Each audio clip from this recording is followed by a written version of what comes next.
Hello, good evening, welcome to a Tuesday night episode of Brett's Old Time Radio Show. A huge thank you for joining me once again for a regular late night visit to those dusty studio archives of old time radio shows right here at my home in the southwest of the United Kingdom. I'm Brett, I'm your host for a nighttime podcast. Welcome to another episode. How has your week started? I hope it's okay, I hope you're doing alright, and I hope you're chilled out, but being productive. You know what I mean? It's been an okay day today for me. Nothing exciting to report. Just cracking on. Usual stuff. Usual work stuff. But trying to be productive and positive. Now then, I've got Facebook, Instagram, YouTube and TikTok. They're all called Brett's Old Time Radio Show. If you could give me a follow, I would love that. And even more importantly, we've got a book for sale on Amazon. Just search Danger in the Spanish Sun. Or you could search me, Brett Orchard. You'll find all my books on there. Then I've got quite a few little stories. Oh, I've got a lot going on, mind. Time now for our latest adventure with Sherlock Holmes and Dr. Watson. This one is called, where is it? Let me see. The Mad of Genius. First broadcast on the 11th of April, 1949. It's called The Mad Miners of Cardiff. Oh, those mad miners.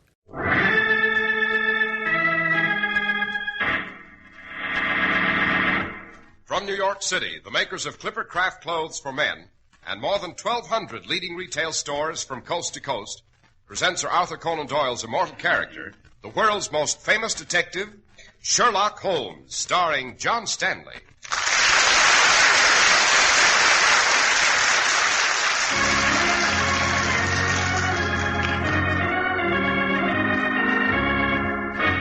This week's story, The Mad Miners of Cardiff. Hear that, Holmes? That crumbling noise? Yes, Watson. Well, this coal mine we're in may be collapsing, and we better hurry back to the lift. Without discovering what awful thing has been driving the miners insane? Not a bit of it. Yes, but listen. If we don't try to find the lift and return to the Earth's surface, there'll be just one consequence, Holmes. We'll be buried alive.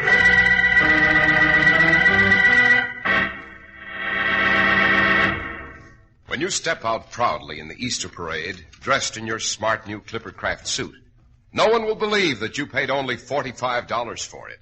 But that's right, because now $45 is all you have to pay for a nationally famous Clipper Craft suit of carefully selected, tested worsted, of exceptionally fine tailoring, with a distinctive styling that sets Clipper Craft suits apart from any suits ordinarily sold at anywhere near this price. Now, here's how this is accomplished. More than 1,200 independent merchants get together and pool their tremendous buying power. That makes these low prices possible for Clipper Craft. So compare Clipper Craft clothes with clothes selling for many dollars more, and you'll agree that never before has there been such value in fabrics, such value in styling, such value in workmanship. In short, you get America's greatest clothing value when you buy Clipper Craft clothes.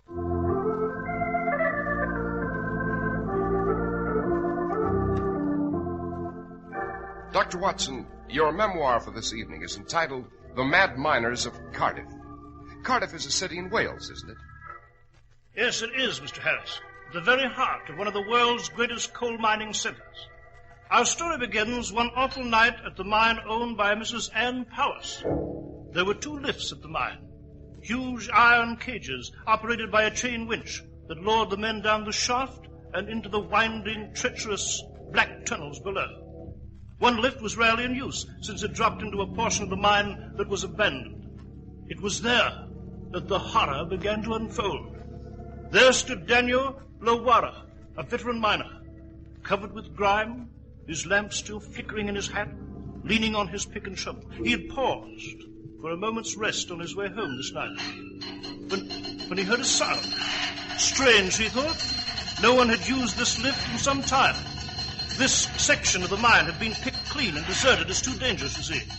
Daniel walked slowly toward the mouth of the shaft. Lad, it's you. What are you doing in this section of the mine?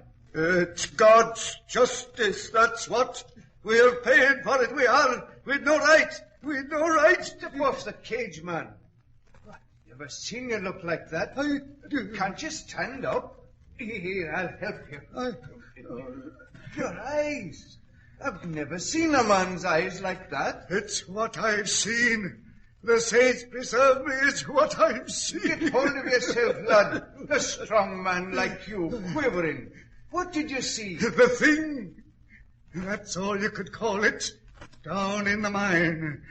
I wish my eyes had been struck from my head before I saw it. Try to make sense, lad. What's down the mine? What have you seen? I've seen men's bodies crushed by the weight of coal.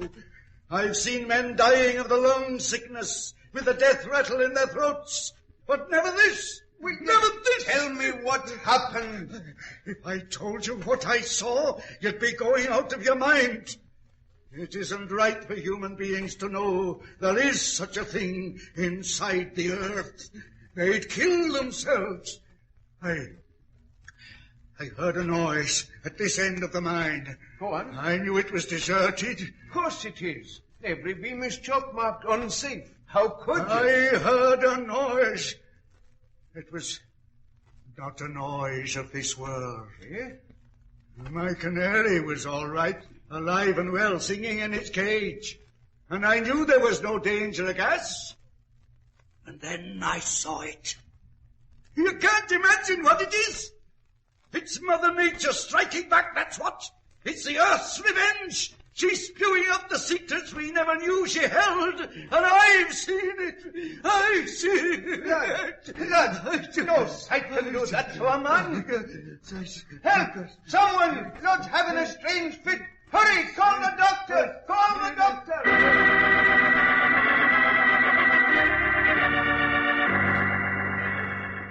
Blood, the miner, in a half-crazed state, was removed to the hospital. Then Daniel volunteered to descend the lift at the far end of the mine to learn what the unspeakable horror was below. When Daniel came up the lift... Lad was right. Better I'd have been blind. A man's mind can't stand such a sight. In the name of mercy, make me unconscious. I mustn't think of it. But I couldn't think of anything else again. Ever. Not of life, nor of what we do in life. Just this. What is all I've ever known or know. Just what I've seen down in the mine.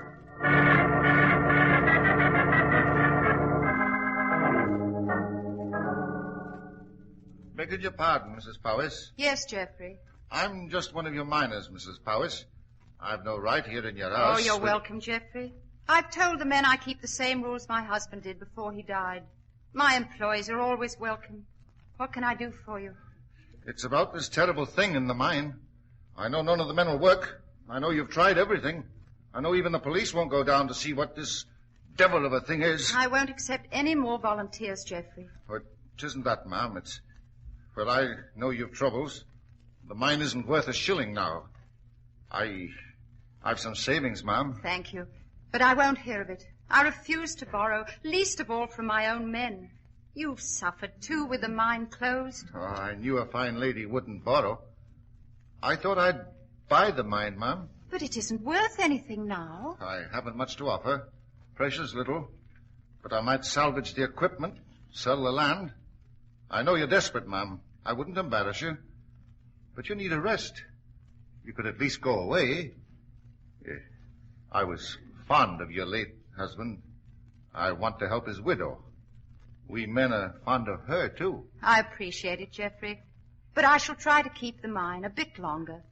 I must face it. This indescribable thing in the mine must be unmasked. But how? You won't allow... Since no one will descend the shaft and look at the site. I've one last hope, Geoffrey. He's an expert on the curious, the outlandish, on mysteries of this sort. He's in London. A Mr. Sherlock Holmes.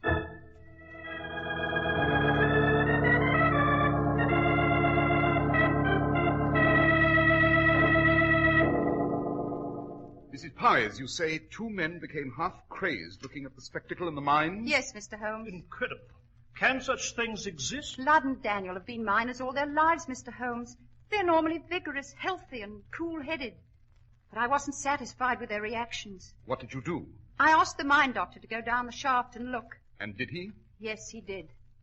And he came back up in the cage in a waxy, immobile state, without human response, as though alive, yet dead. I see. Has he revived since? Yes, The moment he was alone, he attempted suicide. We stopped him, fortunately. In what condition are Ludd and Daniel? Well, Ludd has left. He's gone to Edinburgh, where he's resting at the Hotel Cosmopolitan. He refuses to tell a soul what he's seen. Daniel is at home, feverish, fitful. Have you completed your story, Mrs. Pies? Yes, I have. Then we must lose no time in reaching Cardiff and the enigma that lies in the mine.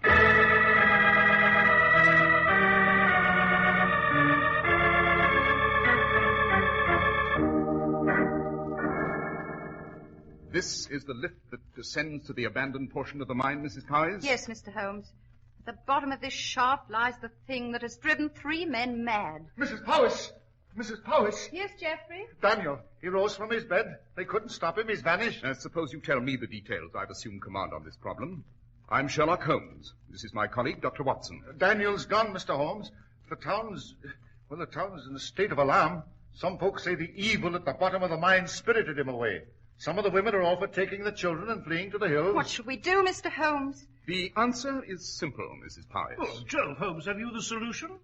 The path to the solution, Watson. Well, what is it? By the path before us. To that lift.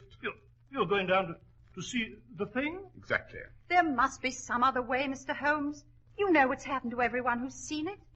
You'll come up out of that shaft like the others, and you're my last hope. You'll be carried off that lift as though you'd seen Judgment Day. That remains to be seen. Oh, you can't, sir. You mustn't risk your life, your sanity this way. If you'll step aside, Geoffrey. You'll not do this alone, Holmes. I shall see this through by your side. This is not a calculated risk, Watson. This is an inconceivable horror beyond human calculation. Whatever it is, Holmes, I shall go with you. Mr. Holmes, please. I'd rather lose the mine. The town itself is already alarmed, Mrs. Powis. We must face this. I shall wait here, Mr. Holmes, and pray for you and Dr. Watson. Give them headlamps, Geoffrey, and a canary. Certainly, ma'am. They're here by the shaft, the lamps. Just put these hats on. Mr. Holmes, so. Thank you. Dr. Watson? Well, thank you. The canary is in this cage. I'll take the cover off. As long as the canary seems well, you need not fear a gas leak. If the canary seems ill, if it dies, it'll warn you that poison gas is in the air. Yes, quite. The gate, Watson. Close it. Yes, right. Now we shall look upon this thing below, whatever it is. Even if it's from the realm of another world, some monstrosity beyond man's limited imagination. Release lever, Watson. Release lever. We're going down. The mark, Holmes. 10 feet. The mark. 20 feet. The mark. 30 feet.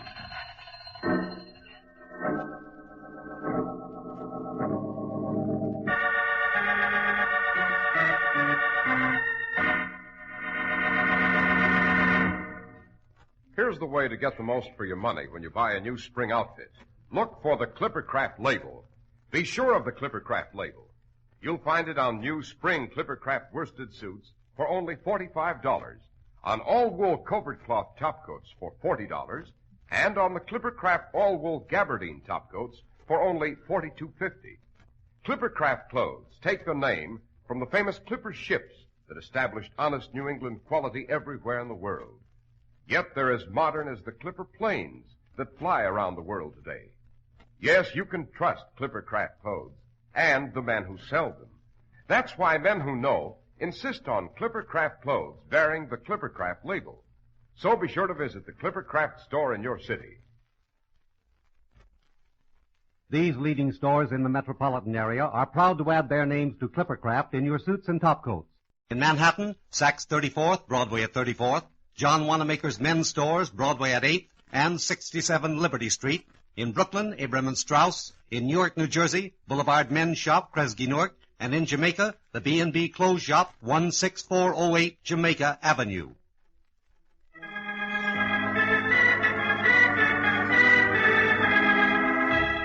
Dr. Watson, we left you and Mr. Holmes dropping deep into the abandoned mine on the outskirts of Cardiff. Yes, so you did, Mr. Harris. Holmes and I stood in the cage, bracing ourselves as we dropped down the black, musty shaft, prepared for what promised to be an intolerably awful sight. We've almost reached bottom, Watson. Ready? Yes. Ready, Holmes? Yeah, we're slowing down. Must be the bottom. Yes, here it comes. Now, step off the lift. Keep an ear open for strange sounds. This is an abandoned area. A seam may crack and we'd be buried alive. Where do we go, Holmes? Along this narrow tunnel? Precisely. The light in our headlamps isn't very good, but it will suffice. All right, go on, Holmes. Hello? What is it? What is it, Holmes? Just ahead. A very strange object. What does it look like? It's against a beam. Turn your head, Watson, so the lamp in your hat lights the passage to the left. See? Yes. We'll have a closer look. Just move along. Foul air. The canary all right? Shh. We'll see. Wait. This is all right. No poison gas in the air yet. Good. Here we are. That object. Why, it's a human body. A dead man. From the description Mrs. Powers gave, I should say this is Daniel, the second miner to have witnessed the vision. The man Geoffrey said disappeared a while ago. See his throat? Brutally strangled. But who could have done it, Holmes? How did this happen? You hear that? There's a crumbling noise. Yes. It might be a cave-in. Hadn't we better hurry back to the lift? No, wait. Listen. Well, come, Holmes. We must try to reach the lift and go to the surface. This mine may be collapsing here. No, Watson, it isn't the mine. Then what is it?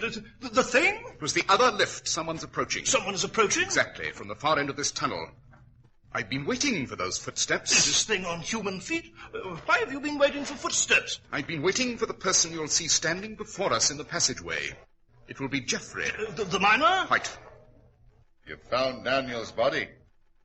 I thought you would. How did you get down here? Via the other lift, Watson, at the working end of the mine, the one he's been using all along. Well, Geoffrey, I imagine you'll present the same offer to us that you made to Ludden, the doctor, and Daniel. Offer, Holmes? Well, you see, my dear Watson, there isn't anything in this abandoned mine. The ghastly sight, so-called, is a device, rather adroitly employed by Geoffrey. My offer is very inviting, Mr. Holmes. You see, when I was down here just before this part of the mine was deserted, I located a new vein of coal, a rich vein, a vein that could make me, and all who helped me, millionaires. Yes, so you decided to frighten everyone away, lest they discover it. At least to keep them away until you owned the mine. I promised a share of the new vein to Ludd. He gave a fine performance, I thought. So did the doctor. I made an arrangement with him, too. Not so splendid a performance, Geoffrey. He must have injected himself with drugs to appear waxy and immobile. The story has worked well. It keeps the miners away. It makes the mine worthless. Giving you the opportunity to purchase it from Mrs. Powers for a trivial sum. She refused me, but she'll accept. Everyone comes round to my way of thinking. Obviously, Daniel didn't. Evidently, he chose to return here for another secret rendezvous with you to demand a larger share. So you did away with him. About my offer. We'll make no agreements with murderers, sir. My terms are that you will return to the surface. You will be as convincing a pair of actors as the others. You will rant and rave about what you've seen. You will, of course, say nothing of Daniel. You will collapse, seemingly hysterical. A few days in bed, then you recover. That is one of the most desperate... My terms are that you will swear like the others, never to describe what you have seen as long as you live. It is supposedly too hideous to repeat. In exchange for all this, 10% of the new vein. And if we reject the offer? Oh, I'm afraid there isn't much choice, Mr. Holmes. Listen. What is that hissing sound? I tapped the spot where I knew a very small amount of coal gas would escape, Dr. Watson. It's filtering now into this tunnel. I don't believe it. You're just trying to intimidate us. Am I? Watch your canary, Doctor. Just watch. Watch.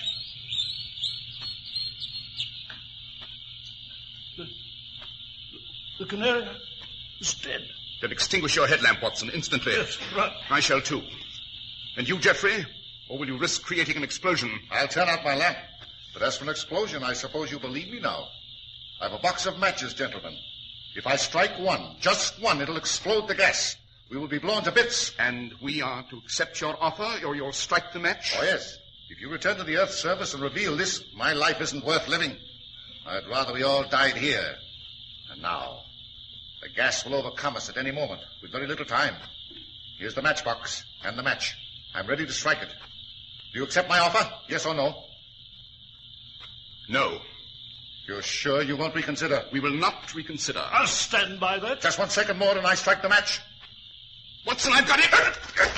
It's pitch black, but I got his arms. Watson, the rope at his belt. Can you find it? Yes, right you are. Hold him still now. It's so blasted dark here. Yes, tie him up. I've got him, Holmes. Tie him up. I've got a simple jiu-jitsu that'll keep him still now. If I can just find his wrist. There. And now the knot. I can't move. Don't leave me here. The gas. No, we shan't leave you, Geoffrey. We shall take you to the surface and turn you over to the police.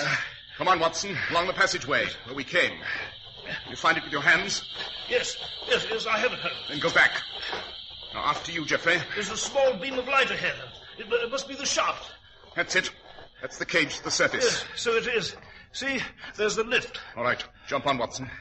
You too, Geoffrey. I'll get on. There we are. It's as I feared, I guess. She always wins. She? The earth. She's cursed, that's what. Her blessings aren't blessings at all. They carry a curse. The gold, the oil, the coal, the diamonds, all the riches of the soil. When we defy the soil and cut too deep, when we slash into a forest and slice the heart out of our mountains, she demands vengeance. And she exacts her toll. That is a lesson you should have learned earlier in the game, Geoffrey. The lever, Watson. Yes, right, Holmes. They called your friends the mad miners of Cardiff, Geoffrey. And in a sense, they were really mad. The cruel dream of power and wealth and glory, illicitly won. A dream not native to Cardiff, nor to these times.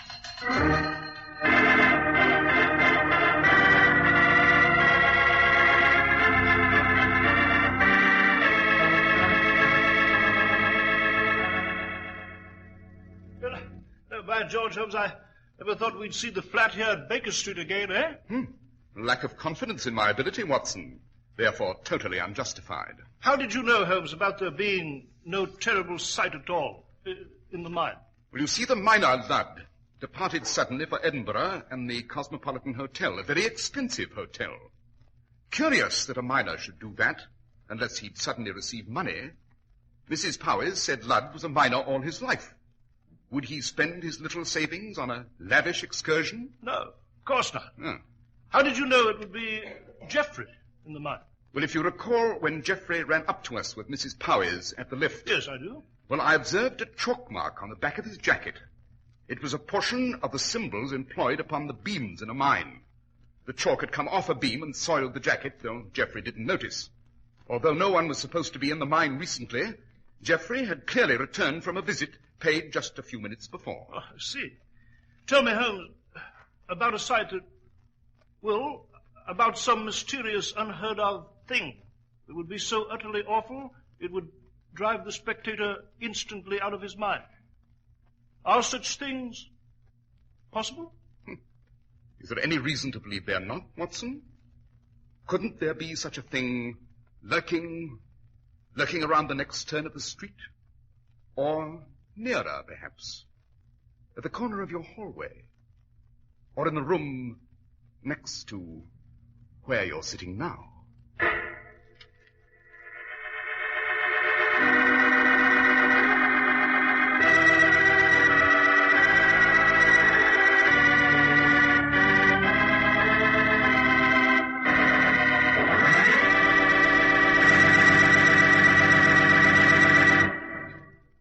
Dr. Watson, the Mad Miners of Cardiff was one of the most spine-tingling adventures you've ever related to us. You must tell us what sort of criminals we're to pursue with you and Mr. Holmes next week, Doctor. Next week, Mr. Harris, I shall relate to you the case of the Burmese goddess. It concerns a strange legend, a man who lost his fingernail, and a peculiar auction sale.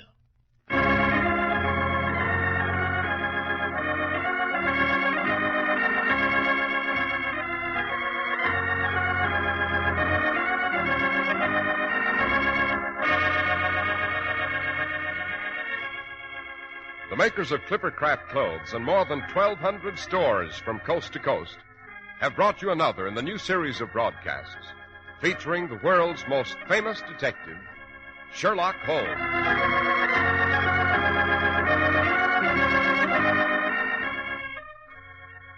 Our stories are based upon the character Sherlock Holmes, created by Sir Arthur Conan Doyle. The program is produced and directed by Basil Lochran. Sherlock Holmes is played by John Stanley. Dr. Watson by George Spelman. This week's story was written by Howard Merrill, with special music by Albert Berman.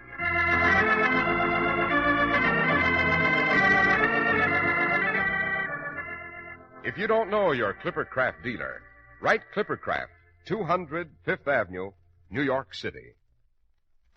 Here's an important fact you probably don't know.